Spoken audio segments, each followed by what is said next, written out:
جو ان سے بات چیت بند ہونے کی وجہ 3 صحابہ سے یعنی نفرت کی وجہ سے نہیں تھی، محبت کی وجہ سے تھے، دل میں محبت تھی.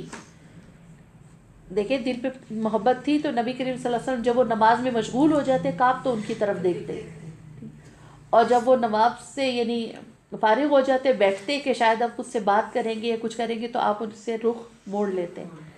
مطلب دل میں تو محبت تھی، لیکن یہ اس طرح کی سزا یعنی دوسرے کے بھلے اور تربیت کے لیے سزا دی جا رہی ہے، ذاتی انتقام کے لیے نہیں. اور وہی بات پھر دوستی کی جو مثال بیچ میں آئی کہ دوستی کا معیار کیا ہونا چاہیے یا بنیاد کیا ہونی چاہیے، اللہ کی خاطر دوستی اور اللہ کی خاطر دشمنی. تو یعنی ہر جگہ آپ ہوں، جہاں بھی ہوں، جس سرکل پہ ہو، اللہ کے خوف سے بولنا ہے. اور آپ دیکھیں کہ پورا شہر ناراض ہے، ہر ایک ناراض ہے، اور کہیں سے بہت اچھی طریقے سے پذیرائی مل رہی ہے، عزت مل رہی ہے، تکریم مل رہی ہے، لیکن کیا کیا؟ ہاں، اس کی نشانی تک نہیں رہنے دی، اس کو راستے میں ہی جلا دیا.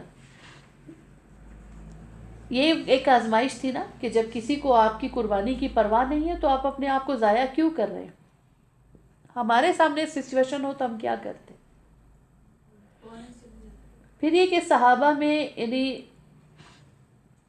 ڈسپلن دیکھیں کہ جب کام سے روکا آپ نے نہیں کرنا، ان سے بات چیت کرنی نہیں ہے، سب رک گئے. کسی نے بھی ایک لمحے کے لیے بھی کوشش نہیں کی کہ ہم ان سے بات کریں. وہ جب حکم دیا تو آگے بڑھنے میں بھی سب ایک دوسرے سے بازی لے جانے کی کوشش کر رہے تھے. ٹھیک ہے. اور پھر ایک دلیل یہ بھی سامنے آتی ہے کہ نیک کام کی تکمیل میں مبارکباد دی جا سکتی ہے، اس کی خوشی منائی جا سکتی ہے.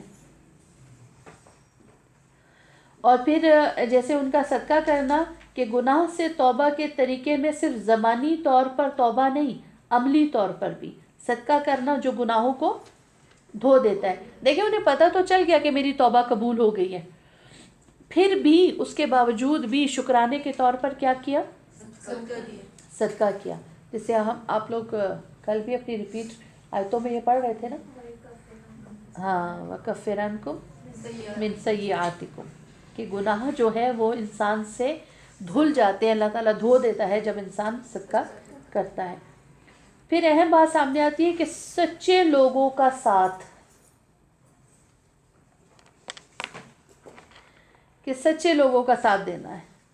آپ سچے ہو، سچوں کی کمپنی میں ہو، سچوں کی صحبت، کیونکہ سچائی انسان کو فائدہ دیتی ہے، کامیاب کرتی ہے. تو اپنے تعلقات میں، اپنی دوستی میں، اپنے روابط میں ایسے لوگوں کو چننا ہے جو سچے ہوں.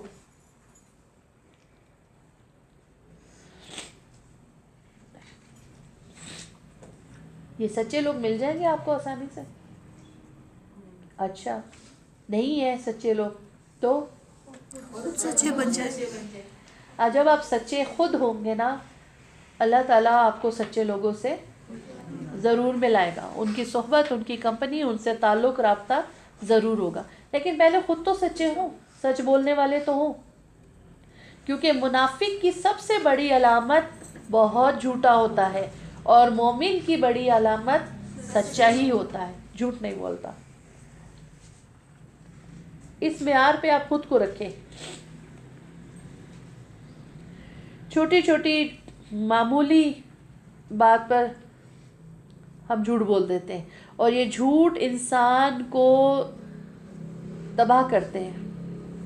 ہم کوئی کام نہ کیا فوراً اس کا عذر نکال کر دیا، جھوٹ بول دیا، معمولی بات پہ بھی، چھوٹی بات پہ بھی. دیکھیں ہمیشہ کہتے ہیں نا اپنا جائزہ لیں، اپنی چیک لسٹ بنائیں.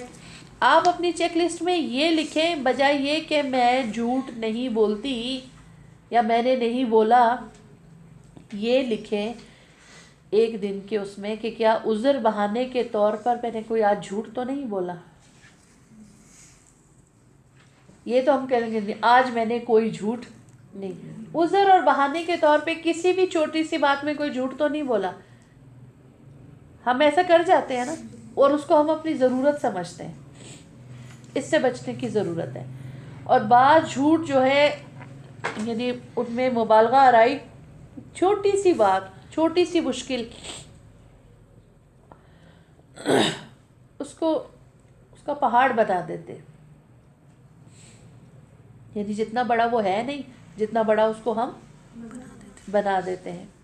دیکھیے کعب بن مالک ایک اعلیٰ پائے کے شاعر ہیں، اور شاعر اور شاعری آپ کو پتہ ہے کہ جھوٹ گھڑنے کو ان کے لیے کوئی مشکل بات نہیں ہے. بہت خوبصورت الفاظوں میں بول سکتے، مگر اس کے باوجود یعنی قدرت رکھتے تھے اس چیز پہ، بڑا ان کو ماہر تھے، لیکن انہوں نے جھوٹ کا سہارا نہیں لیا. دیکھیں جب ہم غلط کام کرتے ہیں نا تو، اور لوگوں سے اگر ہمیں تائید مل جائے، جو ہمیں تائید دیں تو اس کو تو ہم اپنا دوست سمجھتے ہیں، لیکن جو ہماری غلطی پر ہمیں آگاہ کرے اس کو ہم اپنا دشمن سمجھتے ہیں. حالانکہ اس کو مہربان سمجھنا چاہیے جو ہم کو ہماری غلطی پر کیا کرے، آگاہ کرے، خبردار کرے. یعنی وہ سب سے بڑا مخلص ہے جو ہم سے ہمارے عیب چن کر باہر نکالنا چاہتا ہے. تو انہوں نے اس بات کی فکر کی کہ اللہ کو راضی کرے، اس لیے پوچھتے ہیں کہ کیا یہ اللہ کی طرف سے توبہ ہے یا آپ کی طرف سے. مطلب یہ بھی کافی تھا کہ ٹھیک ہے آپ کی طرف سے توبہ ہے، لیکن انہیں پتا تھا کہ آپ کی طرف سے توبہ کافی نہیں ہوگی. آپ نے اگر معاف کر بھی دیا تو مشکل تو رہے گی، کیونکہ آپ نے تو منافقوں کو معاف کر دیا تھا، چھوڑ دیا تھا. تو ہمارے عقائد میں کیا چیز ہے کہ اگر ہم سے کوئی بڑا، کوئی بزرگ وہ راضی ہو گیا، ٹھیک ہے، ہم نے کسی ایسے کا نیک کا پلو پکڑ لیا تو کیا ہوگا؟ کافی ہو جائے گا. ایسا ہی ہے نا. دیکھیں کسی کی بھی نیکی وہ ہمارے اعمال میں نہیں لکھی جا سکتی، ہمیں نہیں مل سکتی. کوئی نیک ہے اور ہمیں کسی کی نیکی کا کوئی اتنے وثوق سے کہہ بھی نہیں سکتے، کیونکہ اللہ تعالیٰ کا بھی تھا کہ اپنے آپ کو متقی نیک تصور نہیں کریں. ٹھیک ہے، خود کو پاک قرار نہیں دیں. اگر ہم سمجھتے ہیں کہ فلاں نیک ہے، اب جیسے اسے محبت میں آپ لوگ ایک بات کر رہے تھے کہ جی آپ کے ساتھ ہوں گے تو جنت میں چلے جائیں گے، کیا گارنٹی اس بات کی؟ اس بات کی کیا گارنٹی؟ آپ جس کو بہت کچھ تصور کر رہے ہیں وہی نہ جا پائے معاذ اللہ. اور کیا ہے کہ کوئی ایک معمولی انسان وہی ذریعہ بن جائے نجات کا جانے کا. لیکن بہرحال کوئی کسی کا ہاتھ پکڑ کے، کسی کا پلو پکڑ کے، کسی کا دامن پکڑ کے نہیں جا سکتا جب تک کہ اس کے اپنے نامہ اعمال میں نیکیاں شامل نہ ہو. صحیح، کوئی لے جانے کا ذریعہ نہیں بن سکتا، کیونکہ وہاں لے جانے کے لیے جو چیز ہے، اس دن جو کام آنے والی چیز ہے، وہ سچوں کو ان کی سچائی فائدہ دے گی، کسی کا عمل نہیں، کسی کا صرف ساتھ نہیں.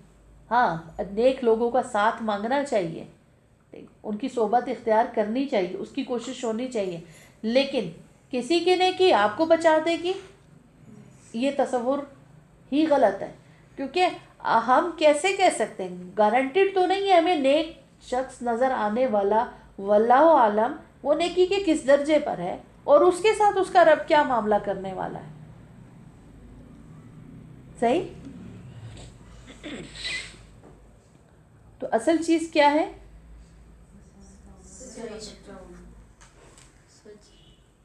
ہاں بالکل اپنا عمل اور آپ کی اپنی سچائی. سورہ مائدہ میں بھی آتا ہے کہ جس دن سچوں کو ان کا سچ فائدہ دے گا، اگرچہ اس سچ میں جو یہ مثال واقعہ گزرا ہے شروع میں بڑی تلخی رہی ہے، لیکن ہماری حالتیں دیکھیں، جھوٹ بول کر احساس ہی نہیں ہوتا کہ ہم اپنی پہچان کے لیے کہ آپ اپنے اندر سے جھوٹ کو نکالیں.